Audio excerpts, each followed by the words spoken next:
evening, everyone, and thank you for joining us this evening. First, a housekeeping note.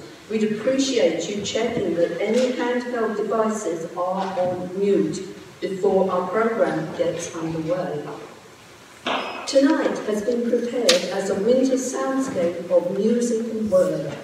From composers and poets, an exploration of the longings of Advent journeying, the Christmas story and its celebration down through the ages, household to household, between families and friends, children and adults alike. Embedded in our collection this evening, you will spy a tribute to Ukraine, where a place and a people under siege intended to immobilize has resulted in the opposite. Ukrainians continue to demonstrate resilience and grace, their grasp tightening on one another and to their vision of who they are as a people. The world has grasped their vision too. We may feel but cannot be immobilized either. Support for their struggle and resilience has inspired the designation of any proceeds this evening. We are honoured to have guests from the Ukraine present with us tonight, together with local Ukrainians who continue to actively support them. Thank you for being with us.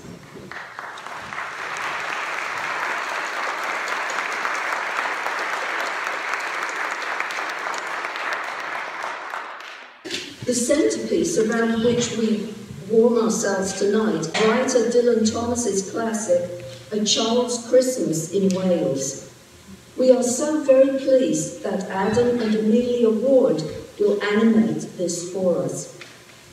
So it is that you are invited to cozy in with Les Filles d'Esprit and sounds of the season.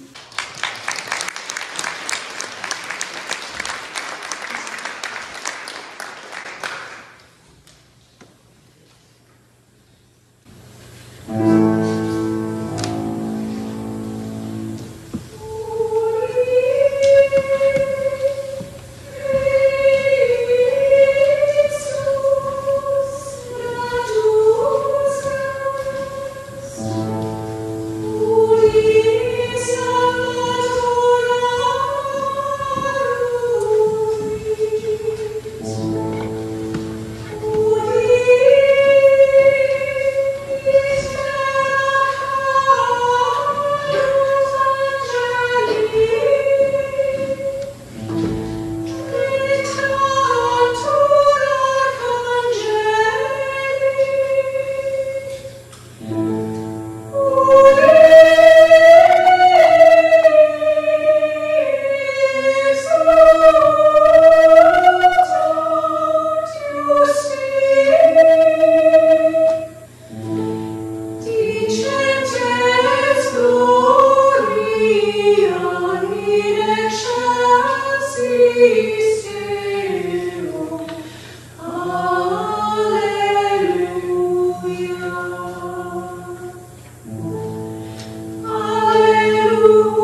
AD by Ursula Banthorpe.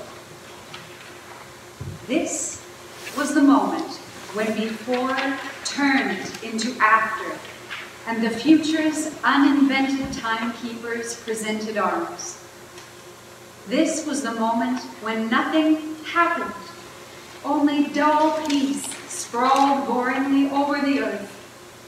This was the moment when even energetic Romans could find nothing better to do than counting heads in remote provinces. And this was the moment when a few farm workers and 3 members of an obscure Persian sect walked haphazard by starlight straight into the kingdom of heaven.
One Christmas was so much like the other, in those years around the Seatown corner now, out of all sound except the distant speaking of the voices I sometimes hear a moment before I sleep.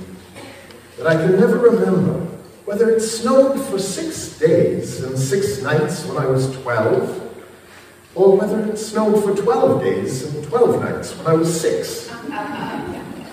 All the Christmases rolled down towards the two-tongued sea, like a cold and headlong moon bundling down the sky that was our street. And they stopped at the rim of the ice-edged, fish-freezing waves, and I plunge my hands in the snow and bring out whatever I can find. In goes my hand into that wool-white, bell-tongued ball of holidays, resting at the rim of the carol-singing sea. And out come Mrs. Prothero and the firemen. It was on the afternoon of the day of Christmas Eve, and I was in Mrs. Prothero's garden, waiting for cats with her daughter, Jane. It was snowing. It was always snowing at Christmas. December, in my memory, is white as Lapland, although there were no reindeers. But there were cats, patient, cold, and callous, our hands wrapped in socks. We waited, to Snowball the cats.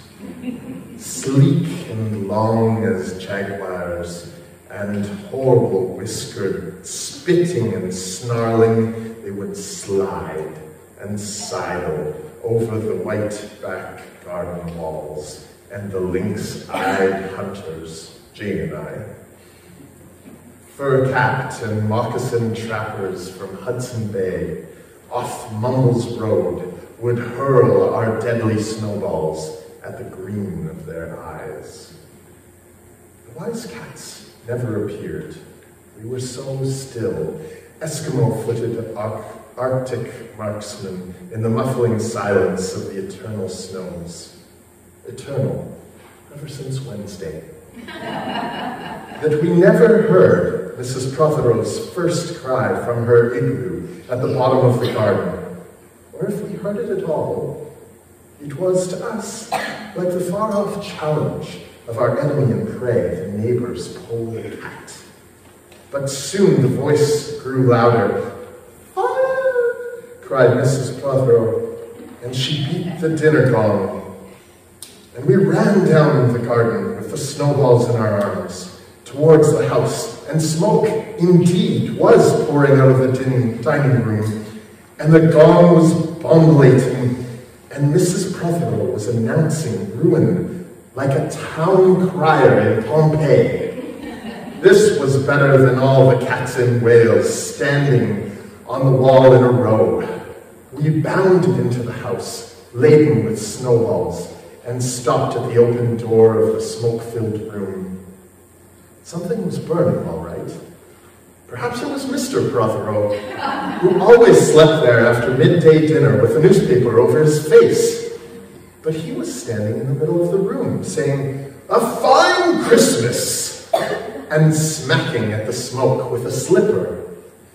"Call the fire brigade," cried Mrs. Prothero as she beat the gong. "They won't be here," said Mr. Prothero. "It's Christmas." There was no fire to be seen, only clouds of smoke, and Mr. Prothero standing in the middle of them, waving his slipper as though he were conducting. "Do something," he said, and we threw all our snowballs into the smoke. I think we missed Mr. Prothero and ran out of the house to the telephone box.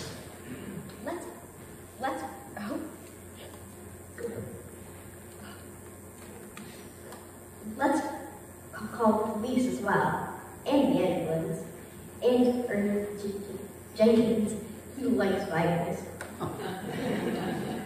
But we only called the fire brigade, and soon the fire engine came, and 3 tall men in helmets brought a hose into the house, and Mr.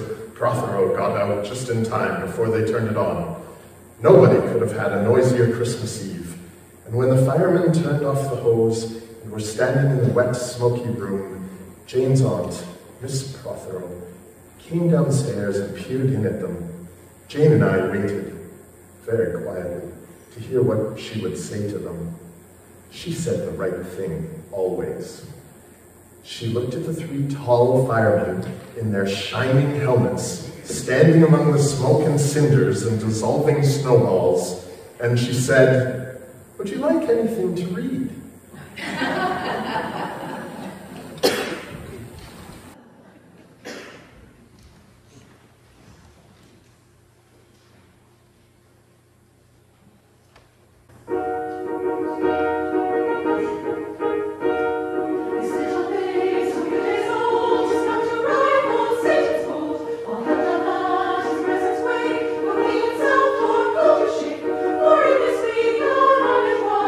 It's a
years and years ago, when I was a boy.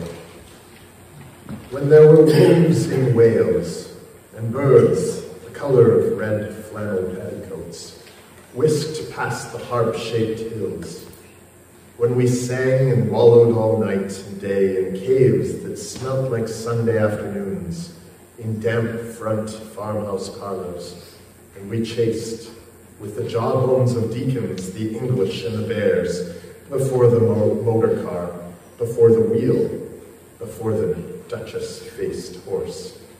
When we rode the daft and happy hills bareback, it snowed and it snowed. It snowed last year, too. I made a snowman and my brother knocked it down. So I knocked my brother down, and then we had to. But that was not the same snow, I say. Our snow was not only shaken from whitewash buckets down the sky, it came shawling out of the ground and swam and drifted out of the arms and hands and bodies of the trees. Snow grew overnight on the roofs of the houses like a pure and grandfather moss, minutely ivied the walls and settled on the postman, opening the gate like a dumb, numb thunderstorm of white, torn Christmas cards. Were there postmen dead, too? With sprinkling eyes and wind-cherried noses on spread, frozen feet, they crunched up to the doors and mittened on them manfully. But all that the children could hear was a ringing of bells. You mean the postman went rat-tat-tat and the doors rang? I mean that the bells that the children could hear were inside them.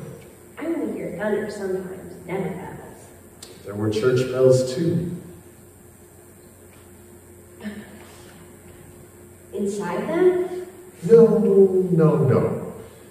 in the black, snow-white belfries, tugged by bishops and storks.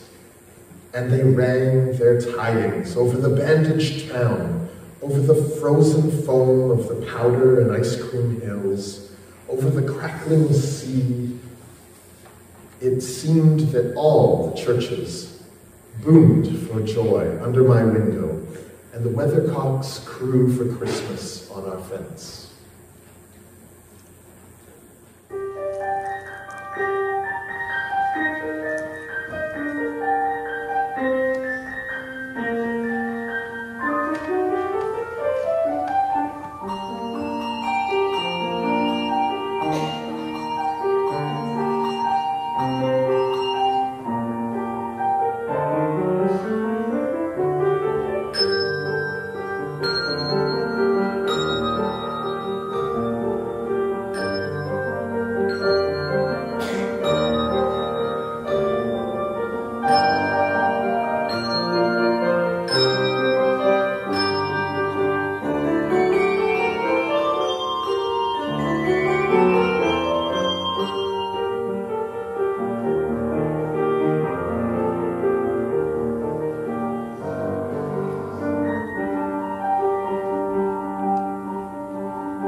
Get back to the postman.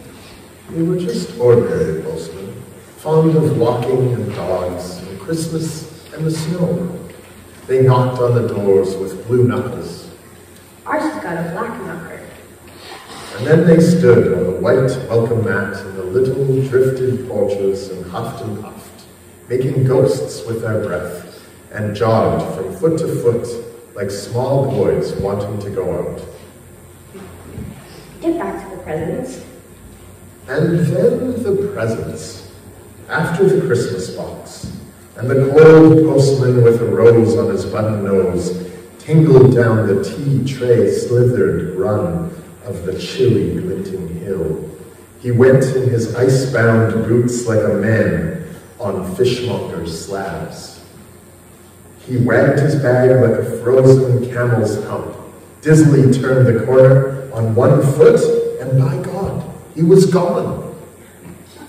Get back to the presents.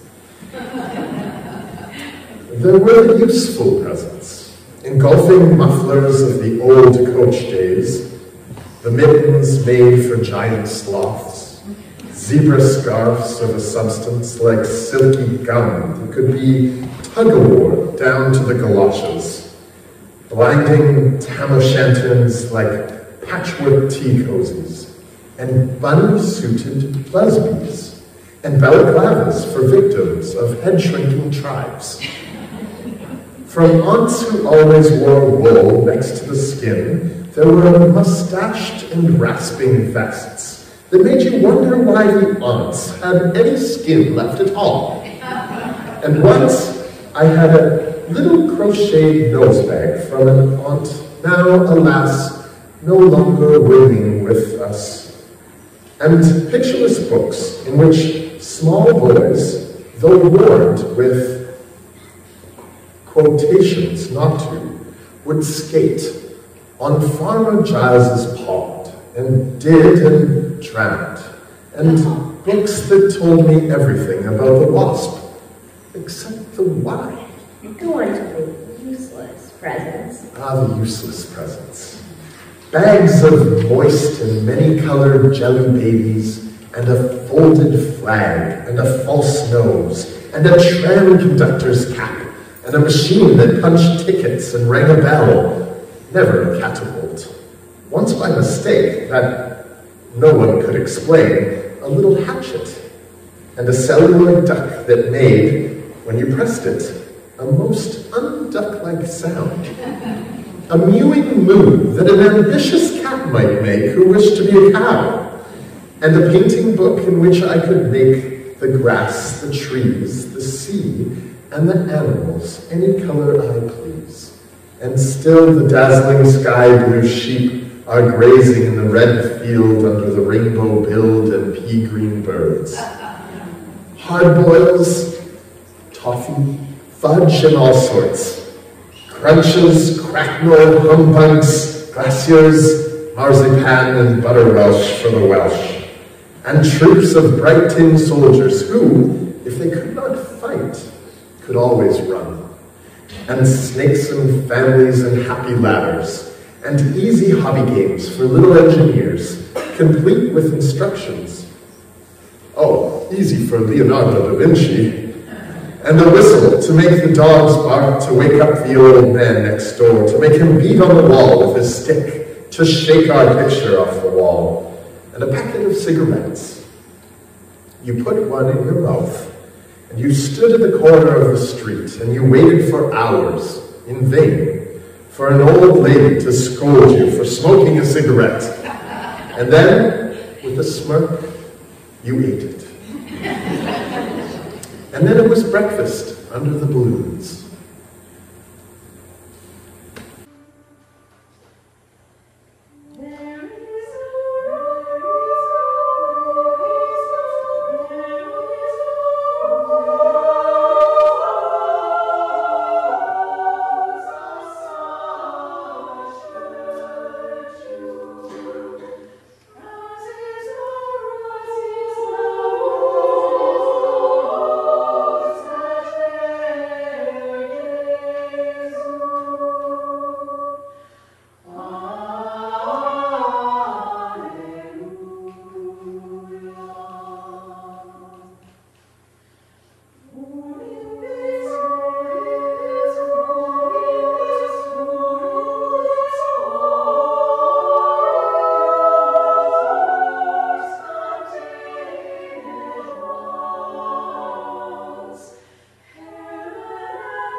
Were there uncles like in our house?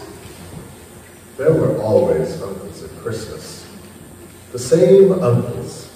And on Christmas morning, with dog-disturbing whistle and sugar fags, I would scour the swamped town for the news of the little world, and find always a dead bird by the white post office, or the deserted swings, perhaps a robin, all but one of his fires out. Men and women waiting, scooping back from chapel, with taproom noses and wind-bust cheeks, all albinos, huddled, their stiff black jarring feathers against the irreligious snow. Mistletoe hung from the gas brackets in all the front parlors. There was sherry and walnuts and bottled beer and crackers by the dessert spoons. And cats in their furabouts watched the fires, and the high-heaped fire spat, all ready for the chestnuts and the mulling pokers. Some few large men sat in the front parlors without their collars. Uncles almost certainly, trying their new cigars, holding them out judiciously at arm's length, returning them to their mouths, coughing, and then holding them out again as though waiting for the explosion. And some few small aunts, not wanted in the kitchen, nor anywhere else for that matter, sat on the very edges of their chairs, poised and brittle, afraid to break, like faded cups and saucers. Not many those mornings trod the piling streets, an old man always, fawn-bowlered, yellow-gloved, and at this time of year, with spats of snow, would take his constitutional to the white bowling green and back, as he would take it wet or fine on Christmas Day or Doomsday. Sometimes two hale young men with big pipes blazing, no overcoats and wind-blown scarves, would trudge, unspeaking, down to the forlorn sea, to work up an appetite, to blow away the fumes, who knows, to walk into the waves until nothing of them was left but the two curling smoke clouds of their inextinguishable briars. Then I would be slap-dashing home, the gravy smell of the dinners of others, the bird smell, the brandy, the pudding and mince, coaling up to my nostrils, when out of a snow-clogged side lane would come a boy, the spit of myself, with a pink-tipped cigarette and the violet past of a black eye, cocky as a bullfinch, leering all to himself. I hated him on sight and sound, and would be about to put my dog whistle to my lips and blow him off the face of Christmas, when suddenly he, with a violent wink, put his whistle to his lips and blew so stridently, so high, so exquisitely loud, that gobbling faces, their cheek bulged with goose, would press against their tinseled windows, the whole length of the white, echoing street. For dinner, we had turkey and blazing pudding, and after dinner, the uncles sat in front of the fire, loosened all buttons, put their large, moist hands over their watch chains, groaned a little, and slept. Mothers, aunts, and sisters scuttled to and fro, bearing tureens. Aunt Bessie, who had already been frightened twice by a clockwork mouse, whimpered at the sideboard and had some elderberry wine. The dog was sick. Auntie Dozy had to have 3 aspirins, but Auntie Hannah, who liked port, stood in the middle of the snowbound backyard, singing like a big-bosomed thrush. I would blow up balloons to see how big they would blow up to. And then, when they burst, which they all did, the uncles jumped and rumbled. In the rich and heavy afternoon, the uncles, breathing like dolphins and the snow descending, I would sit among festoons and Chinese lanterns and nibble dates and try to make a model man of war, following the instructions for little engineers, and produce what might be mistaken for a seagoing tram car.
Or I would go out, my bright new boots squeaking, into the white world, onto the seaward hill, to call on Jane and Dan and Jack, and to pad through the still streets, leaving huge, deep footprints on the hidden pavements. I bet people will think that they're the hippos. What would you do if you saw a hippo coming down our street? I'd go like this. Bang! I'd throw him over the railings and roll him down the hill, and then I'd tickle him under the ear, and he'd wag his tail. What would you do if you saw two hippos? Iron-flanked and billowing he-hippos, clanked and battered through the scudding snow towards us as we passed Mr. Daniel's house. Let's post Mr. Daniel and Snowball through the weather box. Let's write things in that snow. Let's write Mr. Daniel. Looks like a spaniel all over his lawn. Or we walked on the white shore. Can the fishes see it's snowing? The silent one clouded heavens drifted onto the sea. Now we were snowblind travelers, lost on the North Hills, and vast dew-lapped dogs with flasks around their necks ambled and shambled up to us, baying Excelsior. We returned home through the poor streets where only a few children fumbled with bare red fingers in the wheel-rutted snow and catcalled after us, their voices fading away as we trudged uphill into the cries of the dock birds and the hooting of ships out in the whirling bay. And then, at tea, the recovered uncles would be jolly, and the ice cake loomed in the center of the table like a marble grave. Auntie Hannah laced her tea with rum, because it was only once a year.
Jesus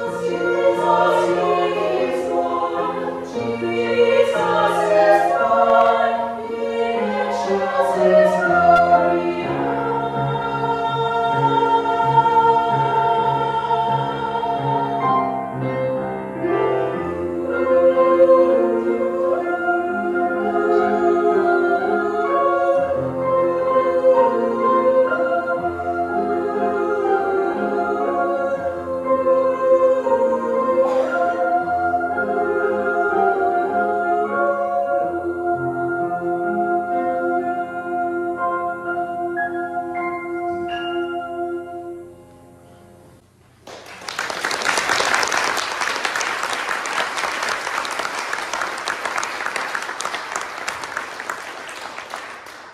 Bring out the tall tales now that we told by the fire as the gaslight bubbled like a diver.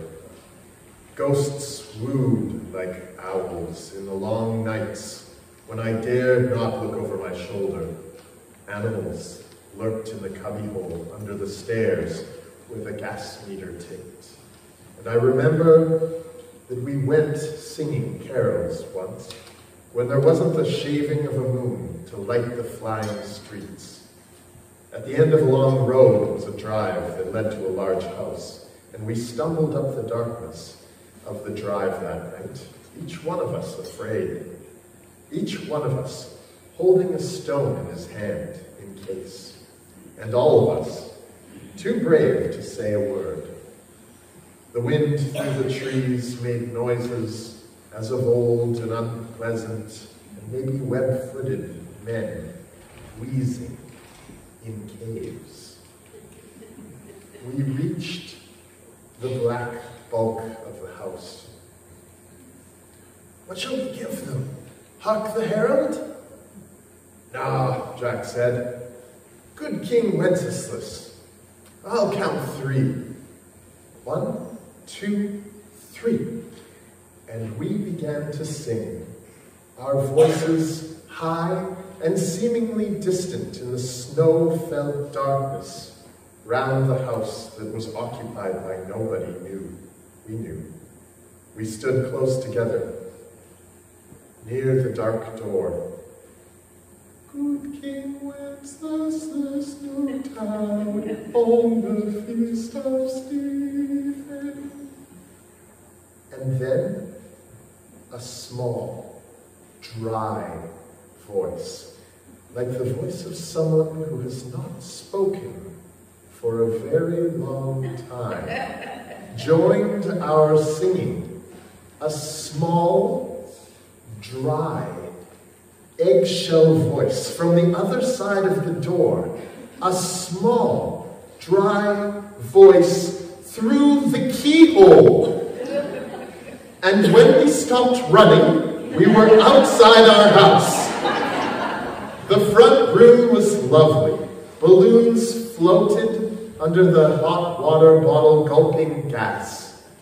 Everything was good again and shone over the town. Perhaps it was a ghost, Jack said. Perhaps it was trolls, Dan said, who was always reading. Let's go in and see if there's any jelly left, Jack said, and we did that.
Always on Christmas night, there was music.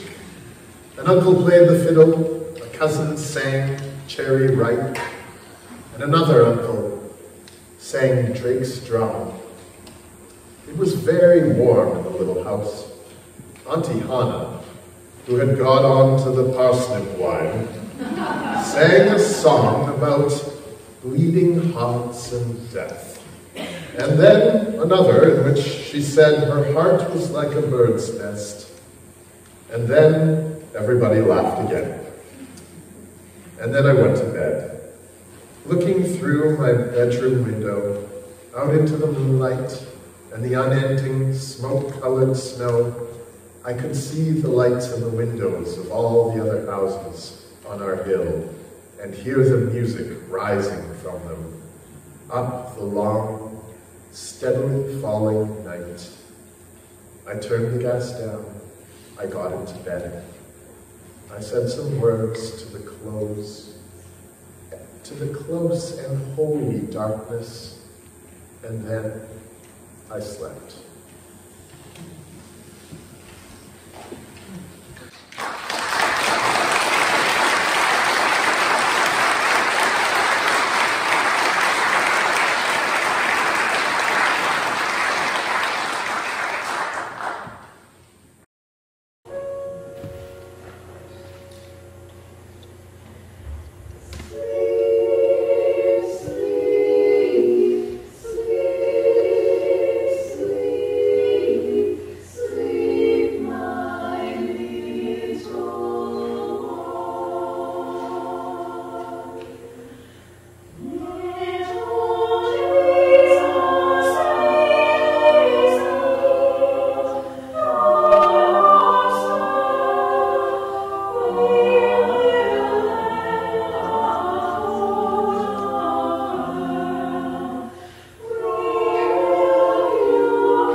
Amazing Peace, a Christmas Poem by Dr. Maya Angelou. Thunder rumbles in the mountain passes and lightning rattles the eaves of our homes. Flood waters await us in our avenues. Snow falls upon snow to avalanche over unprotected villages. The sky slips low and gray and threatening. We question ourselves. What have we done to so affront nature? We worry God. Are you there? Are you really? Does the covenant you made with us still hold? Into this climate of fear and apprehension, Christmas enters, streaming lights of joy, ringing bells of hope, and singing carols of forgiveness high up in the bright air. The world is encouraged to come away from rancor, come the way of friendship. It is the glad season. Thunder ebbs to silence, and lightning sleeps quietly in the corner. Floodwaters recede into memory. Snow becomes a yielding cushion to aid us as we make our way to higher ground. Hope is born again in the faces of children. It rides on the shoulders of our age as they walk into their sunsets. Hope spreads around the earth, brightening all things, even hate, which crouches breeding in dark corridors. In our joy, we think we hear a whisper. At first, it is too soft, then only half heard. We listen carefully as it gathers strength. We hear a sweetness. The word is peace. It is louder. It is louder. Louder than the explosions of bombs. We tremble at the sound. We are thrilled by its presence. It's what we hungered for. Not just the absence of war, but true peace, a harmony of spirit, a comfort of courtesies, security for our beloveds and their beloveds. We clap hands and welcome the peace of Christmas. We beckon this good season to wait a while with us. We, Baptist and Buddhist, Methodist and Muslim, say, come, peace. Come and fill us in our world with your majesty. We, the Jew and the chaste, the Catholic and the Confucian, implore you to stay with us a while, so we may learn by your shimmering light how to look beyond complexion and see community. It is Christmas time, a halting of hate time. On this platform of peace, we can create a language to translate ourselves to ourselves and to each other. At this holy instant, we celebrate the birth of Jesus Christ into the great religions of the world. We jubilate the precious advent of trust. We shout with glorious tongues at the coming of hope. All the earth's tribes loosen their voices to celebrate the promise of peace. We, angels and mortals, believers and non-believers, look heavenward and speak the word aloud. Peace. We look at our world and speak the word aloud. Peace.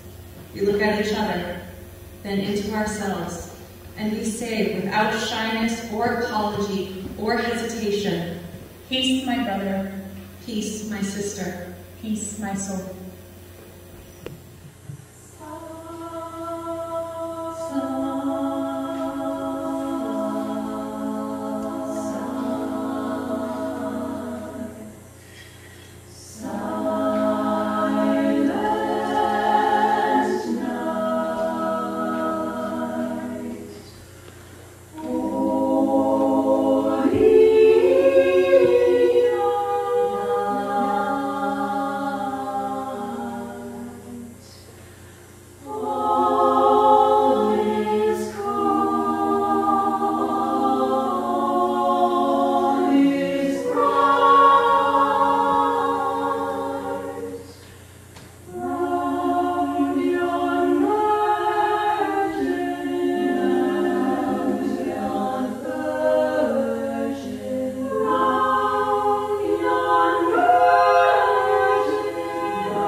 so much for having joined us this evening.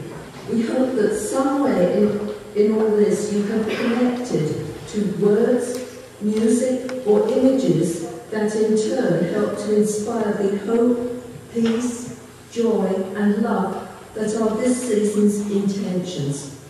We leave you now with sounds of merriment and our hope for your Merry Christmas.